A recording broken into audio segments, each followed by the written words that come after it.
Hoje meu assunto é por que as ruas se tornaram tão inseguras.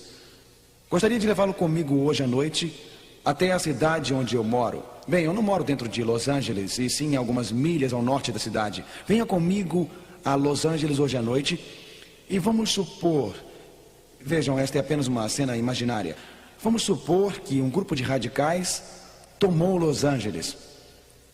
Esse grupo de radicais que tomou conta das estações de rádio, tomou conta das estações de televisão, tomou conta dos jornais e também da mídia. Eles declararam Los Angeles uma cidade livre. Você pode fazer o que quiser na cidade. Não há absolutamente nenhuma restrição. Não há leis, não há fronteiras. Se você quiser entrar numa loja, roubar alguma coisa e levar, é seu. Se você quiser entrar na casa de alguém e levar seu videocassete, sua televisão, é tudo seu. O computador também é seu. Não há absolutamente nenhuma restrição. Você pode fazer o que quiser, é uma cidade livre. Se você vir alguém com a mulher do outro e você a quiser, você vai lá e, se for forte o bastante, pode pegá-la, sem leis. Você pode ter quantas mulheres quiser, pode ter uma mulher, 3, 16, você pode ter. E as mulheres que não querem os maridos podem trocá-los por uma variedade nova se desejarem. Não há absolutamente nenhuma restrição nessa nova cidade. Inclusive, não há velocidade máxima. Bem, para aqueles que não gostam de velocidade controlada, mude-se para essa cidade de Los Angeles. Você pode andar rápido quanto quiser. Se quiser ir a 80, se quiser a 50, se quiser ir a 120, tudo bem. Além disso, nessa cidade não há semáforos, porque semáforos limitam e nós não queremos nenhuma restrição. Então, sem semáforos, sem sinais de trânsito, sem qualquer coisa que possa lembrá-lo de restrição ou fronteiras. Agora, é claro que sem restrições nesta nova cidade, os radicais declaram que os 10 mandamentos estão ultrapassados, são antigos, são muito restritos. Venham para essa cidade de Los Angeles, será uma festa atrás de outra, bebendo a noite inteira, vivendo com este ou sem leis de trânsito, sem regulamentos. Você quer ir para lá? E pessoas entrando na sua casa? E pessoas levando o que você tem? Pode ser que haja alguns se mudando para lá, mas, senhoras e senhores, eu quero dizer a vocês que se não há absolutamente nenhuma lei em uma sociedade, essa sociedade será um completo caos. E pessoas estariam fugindo de uma cidade assim em vez de irem para lá. Não concordam comigo? Na verdade, quando olhamos para essa sociedade, a sociedade ocidental está caminhando para o caos. Porque os regulamentos que estão escritos na lei de Deus são considerados ultrapassados, considerados coisas do passado. A sociedade ocidental hoje, com crimes explodindo nas ruas, na verdade está indo rapidamente para o caos. Em qualquer parte das grandes cidades hoje, há lugares que a polícia não vai. Caos. Hoje, em volta do mundo, a sociedade ocidental parece ter abandonado os padrões morais, parece ter abandonado os limites da moralidade. Os 10 mandamentos foram jogados fora. Os Estados Unidos se tornaram uma sociedade muito, muito violenta. Os índices de assassinato se espalham em grandes cidades, subúrbios. Drogas como a cocaína estão na moda. As eleições políticas atuais nos Estados Unidos, entre o presidente Bill Clinton e o senador do parlamento Bob Dole, dão ênfase a duas coisas nos Estados Unidos: o aumento do crime, o aumento das drogas e a economia. Estamos numa sociedade que está sendo entregue à própria sorte. O tumulto está presente indiscriminadamente em cidades grandes. Eu me lembro há alguns anos quando a cidade de Los Angeles explodiu num tumulto e numa revolução. Esta revolução aconteceu depois que os juízes execraram e os jurados execraram num determinado julgamento. Los Angeles estava em chamas. Todas as grandes cidades em completa ebulição. O crime está fora de controle. Em total ebulição, as cidades estão a ponto de explodir. A América se tornou um campo de concentração. A venda de revólveres está na moda. há acima de 23 mil assassinatos nos Estados Unidos cada ano. Isso é verdade, não apenas nos Estados Unidos da América, mas sim em todas as grandes cidades ocidentais do mundo. É verdade, na Europa Ocidental, as drogas estão na moda. As drogas estão presentes não apenas na sociedade ocidental, mas as drogas estão presentes na Europa Oriental também. Hoje, nossa sociedade não passa de uma sociedade caótica. Hoje, os limites são jogados no vento. A promiscuidade sexual, a geração do tudo é lícito, crimes, tumultos, revolução, drogas. O que está por trás disso tudo? Como você pode explicar essa absurda explosão de violência em nossa sociedade? Se você pudesse remover a cortina, o que está produzindo essa absurda quantidade de violência em nossa sociedade, talvez poderíamos ter uma ajuda se voltarmos atrás em uma palestra que foi dada há muitos anos, nos anos 60, por um homem chamado Joseph Fletcher. Ele disse algo tempos atrás, há mais de 30 anos, que se tornou lei em nossa sociedade hoje, se tornou um estilo de vida. Fletcher disse assim: o certo e o errado são um problema da própria consciência. Ele disse: se você não acredita que algo seja errado, então não é. Ele disse: se você acredita que algo seja corrompido moralmente, é porque é. Ele disse que cada ser humano deveria ser guiado pela sua própria consciência. Ele disse que o adultério nem sempre é errado. Disse que às vezes pode ser certo.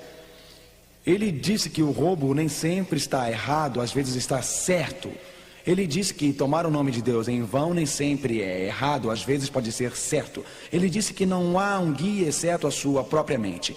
Ele disse que não há nenhuma direção na vida exceto por aquela que você escolheu. Senhoras e senhores, eu gostaria de dizer a vocês que este é exatamente o problema de nossa sociedade hoje. Nós perdemos o senso de errado. Nós perdemos a nossa bússola moral. Estamos confusos e nós não sabemos em que direção ir. Vocês leram aquele artigo no jornal outro dia? Aquilo descreve bem a nossa sociedade. Um homem escreveu para um hotel que ele irá passar a noite lá descansando, e ele disse: prezado senhor dono do hotel, eu tenho um cachorro muito bem adestrado. Esse meu cachorro é bem educado, meu cachorro é muito obediente, e eu gostaria de levar o meu cachorro para o seu hotel e ter meu cachorro comigo durante a noite lá no quarto. Posso fazer isso? Bom, prontamente a resposta chegou lá do hotel: prezado senhor, eu nunca tive um cachorro antes neste hotel que tenha roubado toalhas. Eu nunca tive neste hotel um cachorro que tenha tirado os quadros da parede. Eu nunca tive neste hotel um cachorro que tenha roubado os lençóis. Eu nunca tive neste hotel um cachorro que eu tenha que expulsar no meio da noite por estar bêbado. Eu nunca tive neste hotel um cachorro que tivesse que denunciar por estar brigando com alguém no quarto. E eu nunca tive um cachorro que fugisse deixando a conta para trás. Sim, senhor, traga o seu cachorro e se ele se responsabilizar pelo senhor, pode vir também. Senhoras e senhores, hoje nós vivemos numa sociedade que perdeu a sua bússola moral. Como um dono de hotel e suas fronhas, lençóis que foram roubados e as vezes que pessoas saíram do hotel sem terem pago suas contas. E vocês sabem, perdemos essa bússola.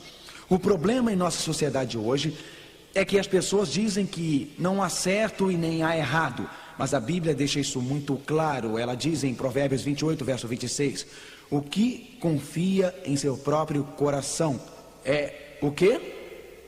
É insensato. Quando Adão e Eva pecaram, a imagem de Deus que refletia neles foi machucada. Quando Adão e Eva pecaram, suas naturezas foram mudadas de certa para errada, de santa para ímpia. Por isso que a Bíblia diz que o nosso coração anseia por todas as coisas e é terrivelmente enganoso. E se você confia no seu coração, você confia numa consciência sem moral e poluída. A mente nos engana e frequentemente nos fala aquilo que queremos ouvir. Então, nossa própria natureza caída não é guia certo para a moralidade. Nossa própria natureza caída nos engana. Por isso que a Bíblia diz em Provérbios 28 e 26, o que confia no seu coração é o que mesmo? É insensato. A Bíblia descreve precisamente o porquê dos problemas que temos em nossa sociedade. Lá diz em Oséias 8, verso 7, porque semeiam ventos e cegarão tormentas. Nós temos semeado ventos, nós dizemos que o adultério não é errado e, portanto, estamos colhendo as tormentas do divórcio em nossa sociedade. Estamos colhendo as tormentas de lares de pais solteiros em nossa sociedade. Nós semeamos no vento e estamos colhendo a maldade em nossa sociedade. Nós semeamos no vento e agora o índice de jovens pela idade de 15 anos já viram 20 mil atos de violência na nossa televisão. Nós semeamos no vento, nós enchemos a cabeça de nossos filhos com sexo, enchemos a cabeça de nossos filhos com violência, enchemos a cabeça de nossos filhos com crimes. Então é alguma surpresa que o pequeno Joey, com 12 anos de idade, pegue uma arma e leve para a escola e se envolva em uma briga. E brigas geralmente são com os braços, que já é terrível bastante, com socos e pontapés, que também já é terrível. Mas o pequeno Joey, de 12 anos de idade, história real, puxa então a arma e estoura a cabeça de um colega de escola por causa de uma briga qualquer. Você leu, não muito tempo atrás, nas notícias de jornal, que o empresário ia para o trabalho quando uma criança de 13 anos de idade descia a rua, viu o empresário com sua pasta e pensou que poderia ter dinheiro ali. Então aquele menino pegou a arma, atirou no homem na cabeça, o homem caiu morto. O menino então segurou a arma assim e fez como ele viu nos filmes. Limpou a fumaça, pegou a pasta do homem, montou na bicicleta e saiu do lugar cantando. Nós semeamos no vento e estamos colhendo as tormentas. Também, o pêndulo de nossa sociedade tem escorregado para a baderna. Por acaso pode ser isso que o Apocalipse claramente prediz que irá levar ao outro extremo longo? Essa baderna em nossa sociedade está fazendo com que alguns líderes religiosos procurem por respostas nos lugares errados. Está levando alguns líderes religiosos a proporem que seja legislado a moralidade, que criemos leis religiosas. De fato, se a história do passado nos ensina alguma coisa, e se você olhar para a história da Europa particularmente, e se você olhar para a Idade Média, quando a Igreja e o Estado eram unidos, a história revela que quando a Igreja e o Estado estão unidos para ordenar leis religiosas, os direitos da maioria são esmagados por completo. Bem, senhoras e senhores, nessas séries nós vamos continuar a estudar o livro do Apocalipse. Vamos falar no futuro sobre boicote econômico e a marca da besta. Vamos falar sobre a América e o resto do mundo na profecia. E vamos falar quando os direitos da minoria são esmagados. Mas hoje eu quero dizer que a resposta à baderna em nossa sociedade, a resposta à permissividade em nossa sociedade, não vem pelas leis religiosas legisladas pela capital de alguma nação. Você concorda com isso? Qual é a resposta? Qual é a resposta para a baderna em nossa sociedade? A Bíblia revela claramente essa resposta. Em vez de uma revolução na sociedade, deve haver uma revolução no coração humano. A resposta não está no que o governo faz, mas a resposta está no que acontece no seu coração e no que acontece no meu. A Bíblia descreve um perfeito padrão de justiça.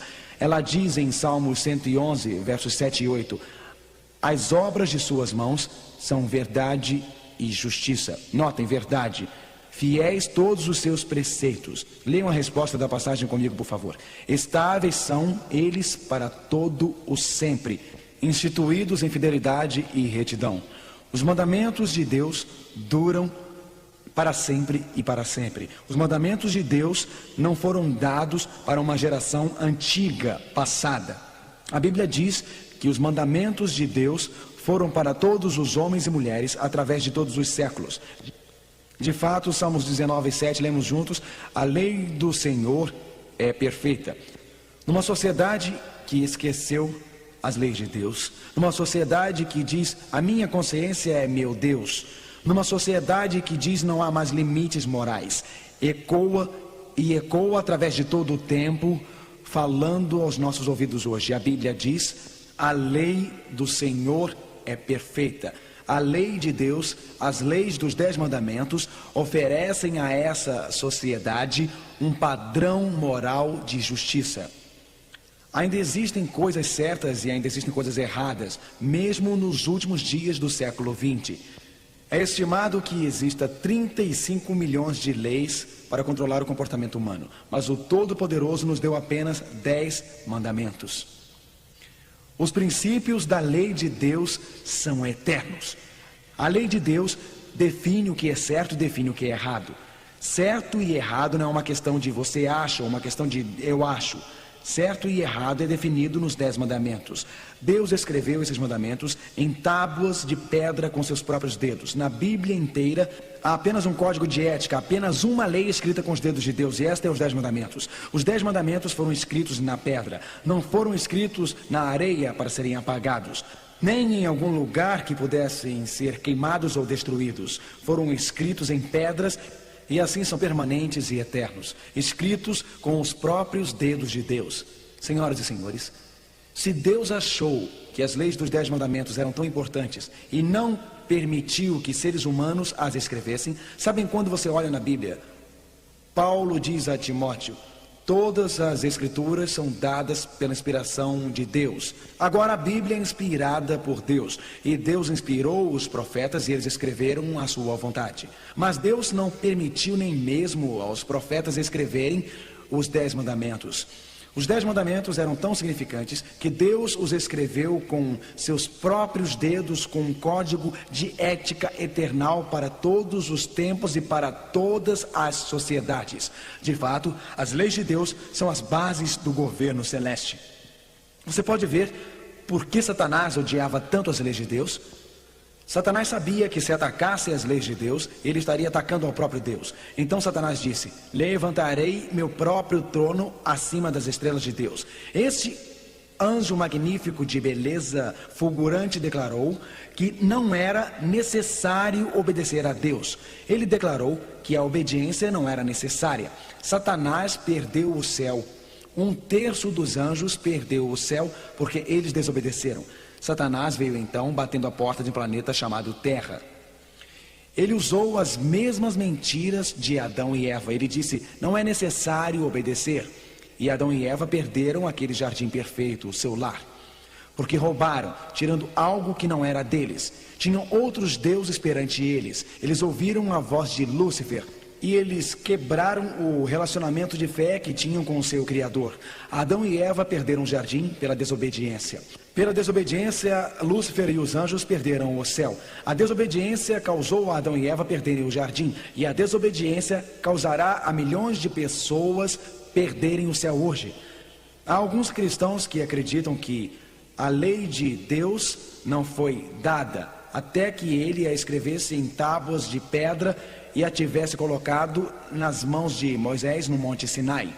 A razão pela qual Deus escreveu os 10 mandamentos em tábuas de pedra foi porque os seres humanos tinham quebrado a lei de Deus que ele tinha escrito em seus corações. Vejam, antes do Sinai era errado roubar, era errado matar, era errado cometer adultério.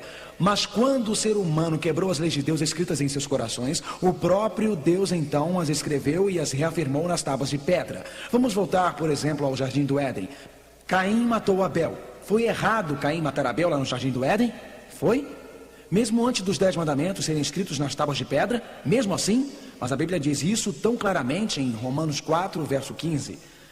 Onde não há lei, também não há transgressão. Então, se você abole a lei de Deus, você abole a transgressão. O que é transgressão? Bom, no dicionário Webster diz: transgressão é a quebra ou violação de qualquer lei civil ou moral. Então, transgressão tem a ver com a quebra da lei. A quebra da lei de Deus. De fato, a Bíblia diz em 1 João 3, verso 4, vamos ler juntos: pecado é a transgressão da lei. E qual é a outra palavra para transgressão? Quebra. Então, pecado é a quebra da lei de Deus. Pecado é a minha separação de Deus. A Bíblia diz que onde não há lei, não há transgressão, não há quebra da lei. Se não há velocidade, então eu posso vir tão rápido quanto quiser. Numa cidade da Alemanha, onde não há velocidade máxima, a polícia pode lhe parar por andar a 60 milhas por hora, 95, 100 km por hora, porque não há velocidade máxima. Se a lei não existisse antes do Monte Sinai, Caim poderia ter matado Abel sem problemas, mas a lei de Deus sempre existiu. Em Gênesis 26, verso 5 diz: porque Abraão obedeceu a minha palavra e guardou os meus mandamentos, os meus preceitos, os meus estatutos e as minhas leis. Era Abraão um real guardador dos mandamentos? De fato era. Abraão viveu antes de Moisés? Sim. Abraão viveu antes que os 10 mandamentos fossem escritos em tábuas de pedra? Sim. Vejam, há algumas pessoas que têm ideias muito estranhas. A ideia é que os 10 mandamentos foram dados apenas aos judeus. Mas não foi errado Caim matar Abel? Não foi errado cometer adultério? Abraão guardou os 10 mandamentos de Deus. Os 10 mandamentos são os códigos de conduta do céu, porque a Bíblia diz: a lei do Senhor é o que mesmo? Perfeita. A Bíblia diz que a lei de Deus deve existir para sempre e sempre. No Velho Testamento, a lei de Deus era o padrão de certo e errado. O padrão de certo não é o que eu acho. Você pode achar que não seja errado roubar se alguém é rico, mas os mandamentos de Deus dizem: não furtarás, não importa se você acha certo ou errado. De acordo com a palavra de Deus, é pecado. Você pode achar que não seja pecado tomar o nome do Senhor em vão. Sua atitude pode ser: bem, todo mundo toma o nome do Senhor em vão, mas a Bíblia diz: não tomarás o nome do Senhor teu Deus em vão. Você pode achar que não seja errado cometer adultério. Você pode dizer: hoje é tão comum na sociedade, você não entende que todo mundo faz isso hoje em dia. Não é bem todo mundo, amigo. Há grupos de pessoas que são cristãos fiéis, que sabem que para serem felizes na vida, para terem prazer na vida, devem seguir os princípios da palavra de Deus escritas na lei de Deus. Sim, você diz: a lei de Deus é bem clara no Velho Testamento, mas e sobre o Novo Testamento? Jesus veio para abolir a lei de Deus. No Novo Testamento, Jesus confirmou o valor da lei em si mesmo. Ele é o nosso padrão. Jesus veio para tirar os 10 mandamentos das tábuas de pedra e colocá-la em carne humana. Quando olho para Jesus, eu vejo alguém não que tenha quebrado a lei, mas sim alguém que guardou a lei. De fato, Jesus disse: não pense. Quais são as palavras? Não o quê? Não pense. Não pense o quê? Que eu vim destruir a lei ou os profetas. Eu não vim para destruir. O que Jesus disse? O que ele disse? Não pense que eu vim para quê? Destruir a lei. Ele disse: eu não vim para destruir. E se foi Jesus quem disse isso, é o suficiente para mim. É para você também? Jesus disse: eu não vim para destruir, mas para guardar. Jesus guardou a lei em sua própria vida. Jesus disse: porque em verdade, com certeza eu vos digo, até que o céu e a terra passem. Por acaso o céu e a terra já passaram? Não, de forma alguma. Nem um jota ou um tio jamais passará da lei, até que tudo se cumpra. Mateus 5, verso 17 e 18. E olha esse aqui em Lucas 16, verso 17. É mais fácil passar o céu e a terra do que cair um tio sequer da lei. Jesus disse que é mais fácil o céu e a terra passarem. Por quê? Porque a lei é eterna. A lei revela as bases do governo do céu. A lei de Deus nos diz o que é moralmente certo e moralmente errado. Esses padrões não foram criados pelo homem. Esses padrões não foram criados em alguma prefeitura. Eles não foram criados em alguma reunião de comitê. Não foram meramente legislados ou foram meramente formados por um governo humano. A Bíblia diz: é mais fácil a terra e o mar passarem do que cair um tio sequer da lei de Deus. Mas vamos ver o que aconteceu quando Cristo morreu na cruz. É comum cristãos chegarem até a mim e dizerem: bem, pastor Finney, quando Jesus morreu na cruz e foi pregado na cruz, a Bíblia diz, isso é o que eles dizem. Eles dizem, a Bíblia diz que os mandamentos de Deus foram pregados na cruz.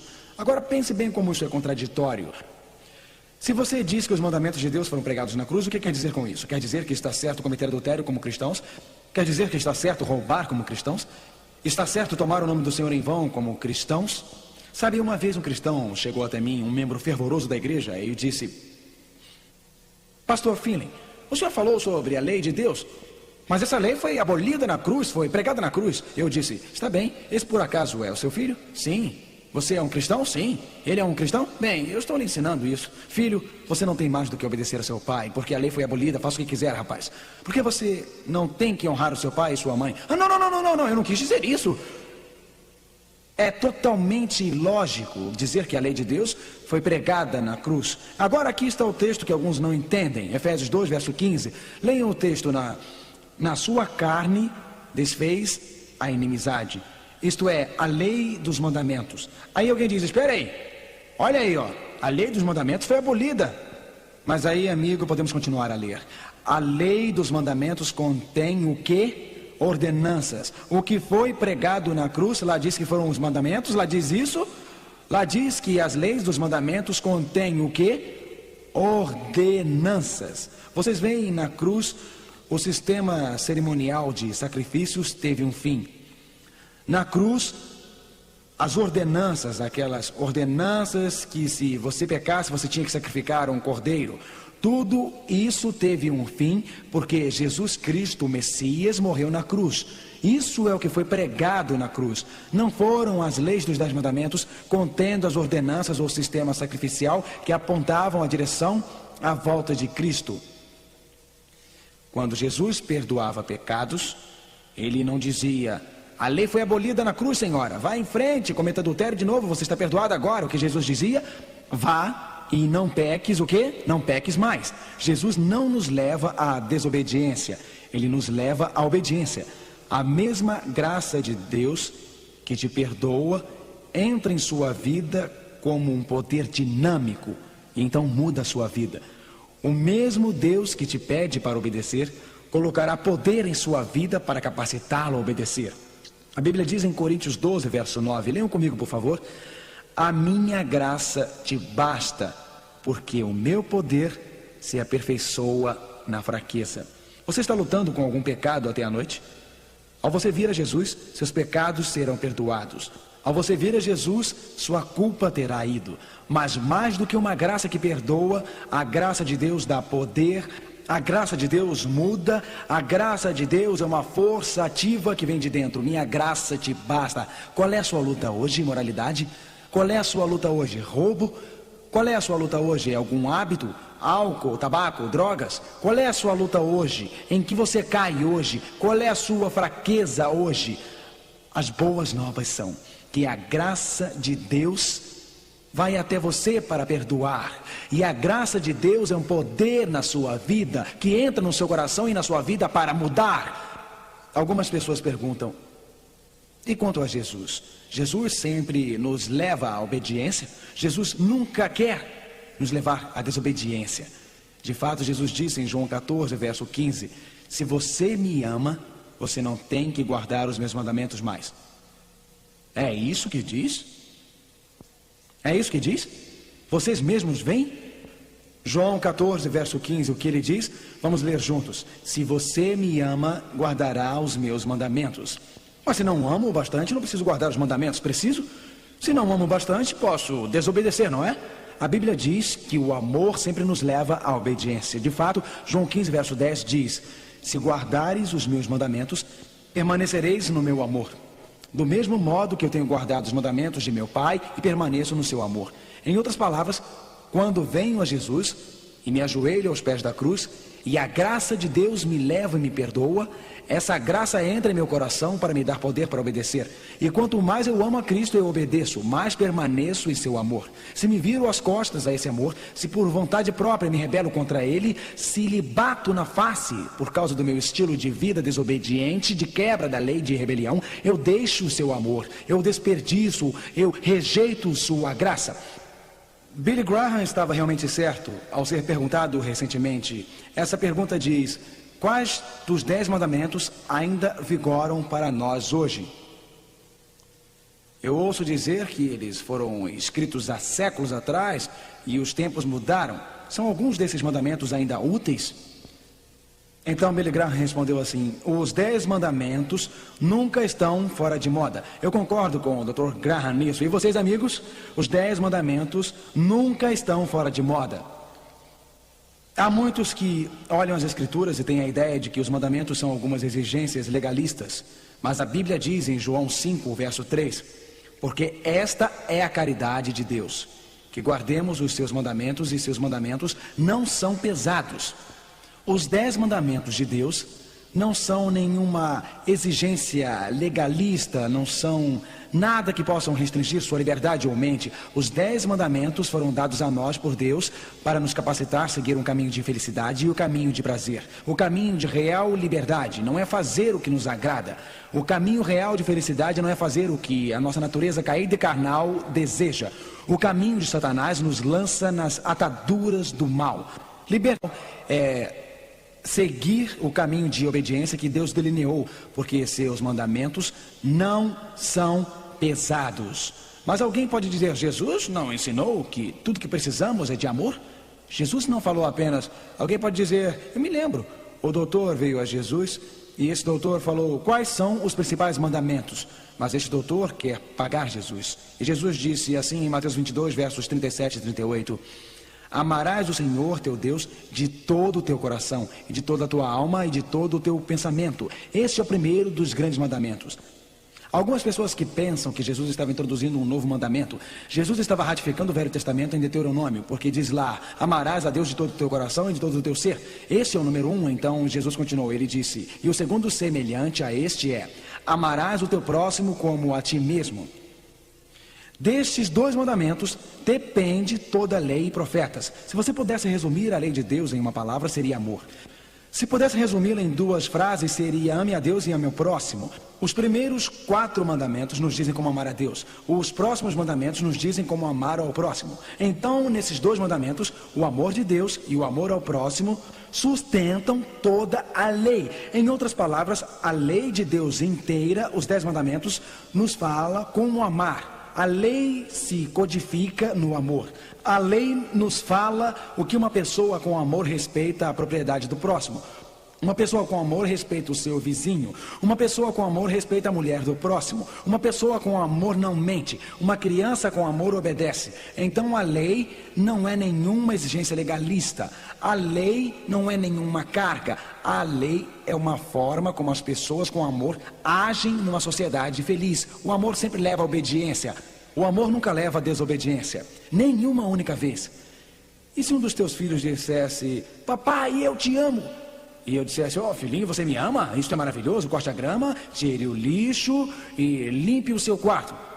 Papai, vamos ser práticos, eu não amo tanto assim. O amor sempre leva à obediência. Mas é a lei a base de nossa salvação? Alguém pode dizer, Mark, eu estou ficando preocupado. Você está dizendo que se você guardar a lei, você compra a sua salvação? Eu vou esclarecer. Eu ficaria realmente surpreso se essa pergunta não surgisse. É realmente impressionante como alguns ouvem aquilo que nunca se falou. Então vamos esclarecer. É a lei a base de nossa salvação? Quando Cristo morreu na cruz do Calvário, Ele ofereceu a você e a mim salvação de graça e completa. Nada que você e eu possamos fazer poderá comprar a salvação. A Bíblia diz, pela graça sois salvos mediante a fé. Isso não vem de vós, é um dom de Deus.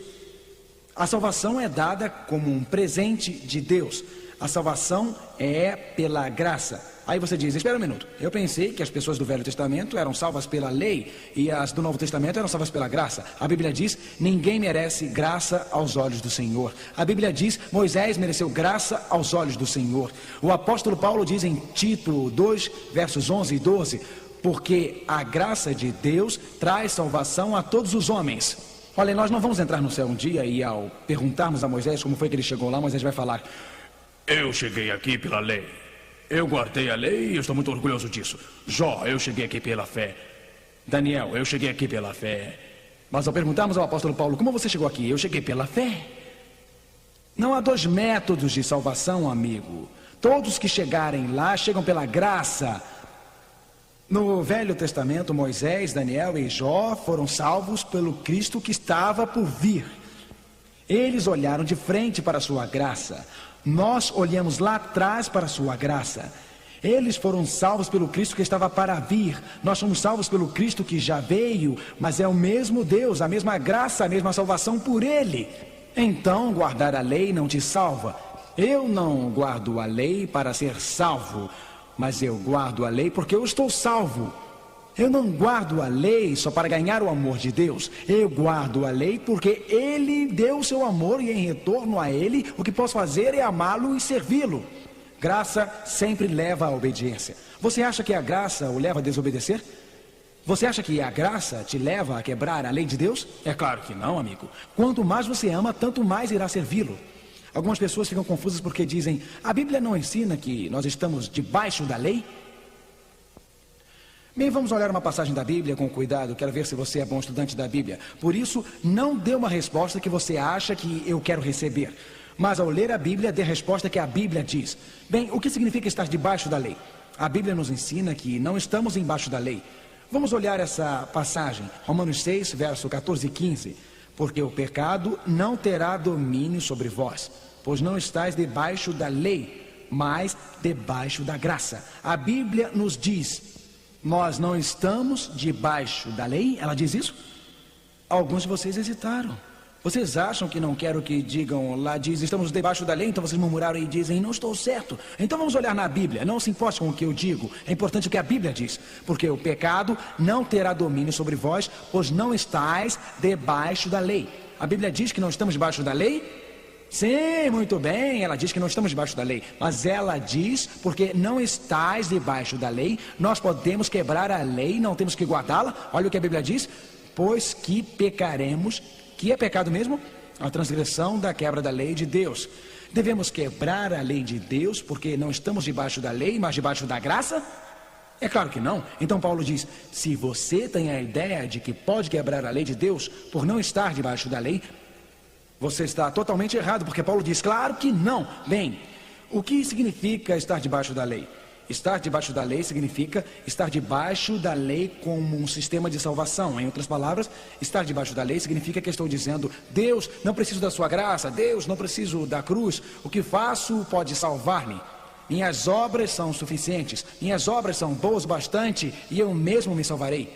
Se esta é a minha atitude, porque a minha vida não é perfeita e porque eu falhei, porque eu pequei, porque eu quebrei a lei de Deus, então a lei que quebrei me condena. Então estar debaixo da lei é estar na lei como um sistema de salvação para tentar me salvar pelas obras, e quando isso falha, eu estou perdido. Estar debaixo da lei significa algo contrário. Uma vez que quebrei a lei de Deus, estar debaixo da lei significa morte, porque a Bíblia diz, o salário do pecado, ou o salário da quebra da lei é o quê? A morte. Estar debaixo da graça significa que venho a Jesus. Agora notem o que a Bíblia diz. Ora, nós não sabemos que tudo o que a lei diz aos que estão debaixo da lei o diz, para que toda a boca esteja fechada e todo mundo seja condenável diante de Deus. Por isso, nenhuma carne será justificada diante dele, porque pela lei vem o conhecimento do pecado. Romanos 3, versos 19 e 20. Então a Bíblia diz que a lei não nos pode justificar, que a lei não nos pode salvar. A lei diz, isto é certo e isto é errado. A lei diz, isso é pecado. A lei é como um espelho.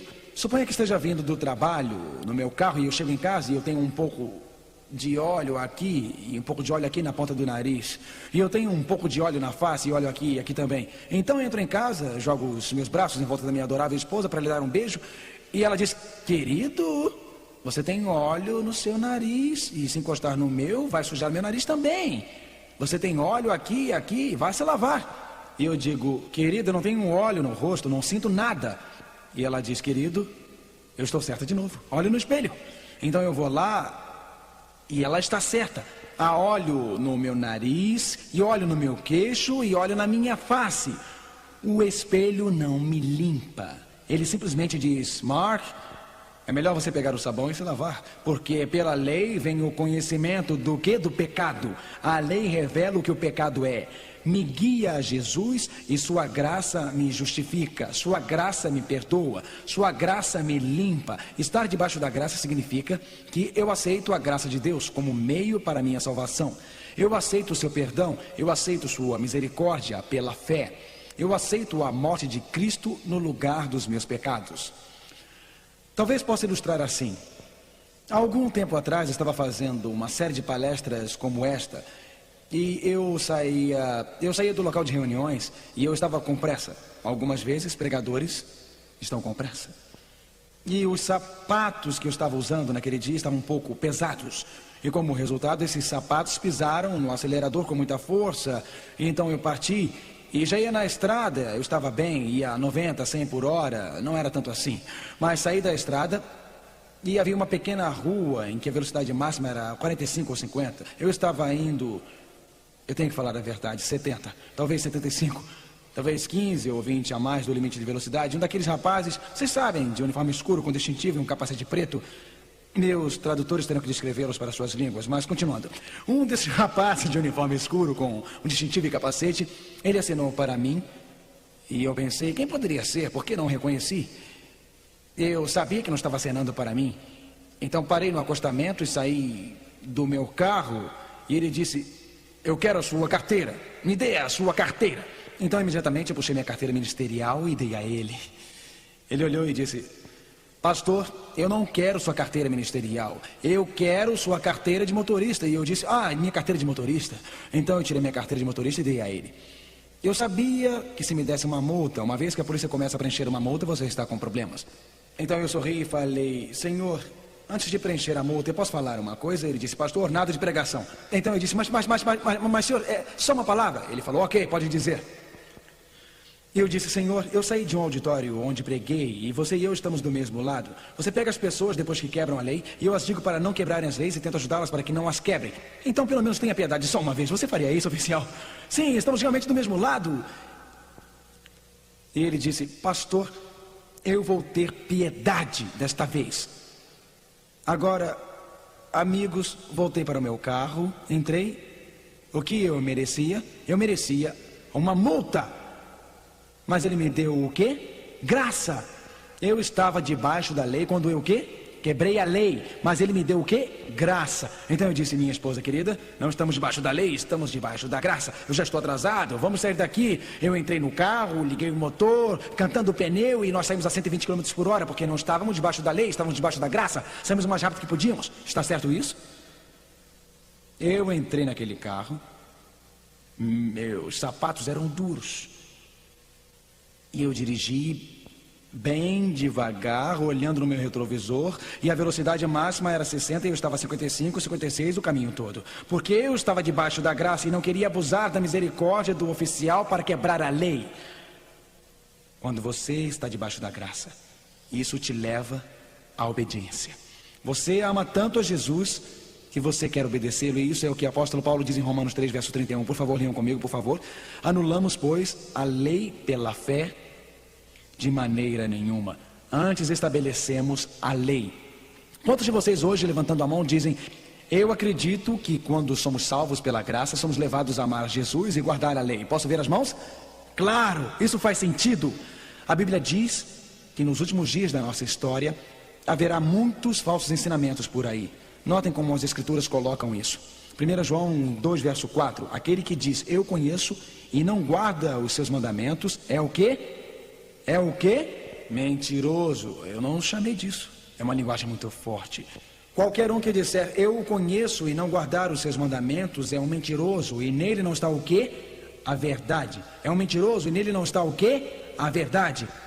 Se você quer conhecer a verdade, não vá a um pastor que diz que a lei foi pregada na cruz e abolida ali, porque a Bíblia diz, aquele que diz, eu o conheço e não guardo os seus mandamentos, é o quê? Mentiroso, e nele não está o quê? A verdade. Não está nele a verdade. João escreveu na ilha de Patmos, escreveu sobre as pessoas que viveriam nos últimos dias, escreveu sobre o plano de Deus aqui embaixo no final do mundo. E João, escrevendo no último livro da Bíblia, no livro de Apocalipse, escreveu estas palavras, e o dragão irou-se contra a mulher com raiva. Na profecia da Bíblia, a mulher representa a noiva de Cristo, a igreja, e foi fazer guerra ao resto da sua mente. A última parte da igreja, os que guardam os mandamentos de Deus e têm o testemunho de Jesus Cristo, Apocalipse 12, 17. Aqui está o grupo dos últimos dias. Aqui está o grupo que ama Jesus. Se eles não se conformam com a pressão da sociedade, eles não se intimidam com a ética social da sociedade, eles não fazem o que lhes agrada, eles fazem o que agrada a Deus. Eles não seguem as tradições dos homens, eles guardam a lei de Deus. Eles não são manipulados pelo jeito moderno que existe. Em seus corações eles o amam, em seus corações eles o obedecem, em seus corações o servem. E quando Jesus vier de novo, A Bíblia diz em Apocalipse 14, verso 12: aqui está a paciência ou adoração dos justos. Aqui estão os que guardam os mandamentos de Deus e a fé de Jesus. Como Deus descreve seu povo nos últimos dias? Eles amam a Deus, eles amam a Jesus, são salvos pela graça de Jesus, são perdoados pela misericórdia de Jesus, eles amam a Jesus, eles têm fé de Jesus, mas porque amam a Cristo, eles querem obedecer a Cristo, porque foram salvos pela graça, guardam os seus mandamentos. E nos últimos dias da nossa história, Deus de fato terá um grupo de pessoas que virá à cruz, um grupo de pessoas que ama a Jesus, tanto que o amor de Cristo os compele para servi-lo. O amor em seu coração o leva ao serviço. O amor em seu coração te leva a obedecer. O amor em seu coração te leva a querer seguir a Cristo. Kim estava extasiada. Talvez extasiada seja uma palavra muito fraca. Ela estava definitivamente em êxtase. Seu marido tinha acabado de ganhar a loteria estadual de Ohio pela segunda vez.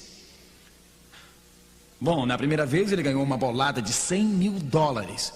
Mas a segunda vez, porque a primeira vez ele dividiu o prêmio com outra pessoa. A segunda vez ele ganhou bem mais que $1 milhão na loteria. E Kim estava tão extasiada. Ela era milionária, mas havia um problema. Kim tinha um namorado que não era seu marido.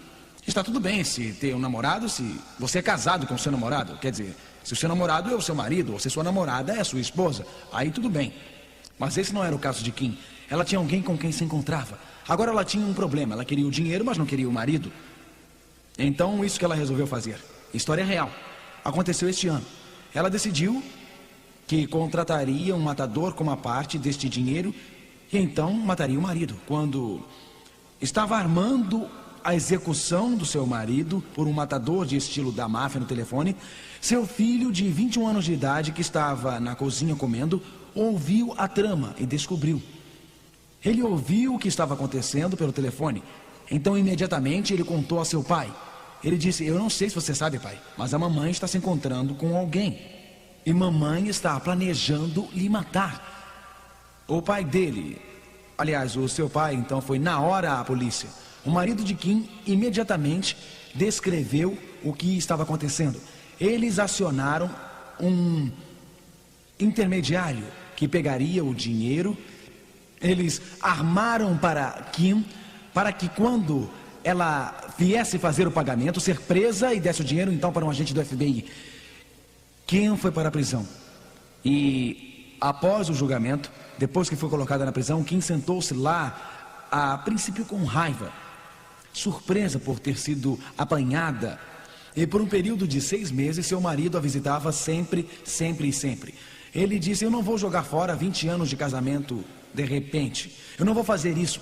Ele a levava até mesmo flores na prisão. Ele a levava presentes na prisão. Seu marido nunca desistiu. Ele realmente retirou todas as queixas contra ela e pagou a sua fiança com o dinheiro da loteria. Kim se desmanchou em profundo pranto. Ela estava livre, então ela jogou seus braços em volta do marido. Ela estava tão contente com isso, tão incrivelmente feliz, que ela disse: você me libertou. Eu merecia estar na prisão, eu merecia passar a minha vida lá, eu merecia até morrer se tivesse matado você, mas você me libertou e eu te amarei para sempre.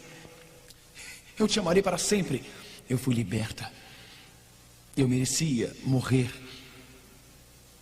Eu merecia ir para a tumba e nunca mais sair de lá. A Bíblia diz que o salário do pecado é a morte. Coração egoísta, mente egoísta. Mas como pecador, condenado a morrer, Jesus me libertou. Ele morreu na cruz do Calvário com pregos lhe atravessando as mãos e sangue lhe descendo pelo corpo. Uma ferida aberta em seu coração, lhe rasgando a alma inteira. Sangue em seu corpo, pregos em seus pés, uma coroa de espinhos em sua cabeça e sangue escorrendo. E Jesus lá no Calvário, ele disse: está consumado. Minha salvação foi paga, total e completa. Na cruz há misericórdia, na cruz há perdão. E ao ajoelhar-me lá e olhar nos teus olhos de amor, Ao ajoelhar-me lá e ver teus braços estendidos por mim, eu me jogo então aos teus pés. O amor me leva a obedecê-lo. O amor me leva a servi-lo. O amor me leva a dizer: Senhor, escreva a tua lei no meu coração para que eu a ame. Escreva a tua lei na minha mente para que eu a conheça. Senhor, seja lá o que me pedir, eu quero fazer. Senhor, eu quero servi-lo, porque eu sei em quem eu tenho crido. E eu estou convicto de que Ele é capaz de me guardar. Eu sei em quem creio. O Senhor Jesus Cristo me deu sua justiça. O Senhor Jesus Cristo me salvou. O Senhor Jesus Cristo me limpou do mal. Eu sei em quem creio. Meu Senhor, eu lhe entrego a minha vida. Me dê o poder para servi-lo. Talvez você esteja escorregando. Talvez esteja caindo. Talvez esteja dizendo: a lei do Senhor é muito perfeita, eu não posso guardá-la. Mas o Deus que te convida a obedecer lhe dará forças para obedecer. O Deus que te convida a obedecer lhe dará poder para obedecer. Este Deus mudará a sua vida. Este Deus lhe fará uma nova pessoa. Este Deus tirará a dureza do seu coração e o fará mais leve. Este Deus tirará a fraqueza e o fará forte. Este Deus tirará a sua fragilidade e lhe dará a sua mão poderosa. Este Deus quebrará os laços que te envolvem. Ele libertará das lutas. Hoje, ao você colocar sua vida em suas mãos e dentro do seu coração, estenda a mão e pegue-o,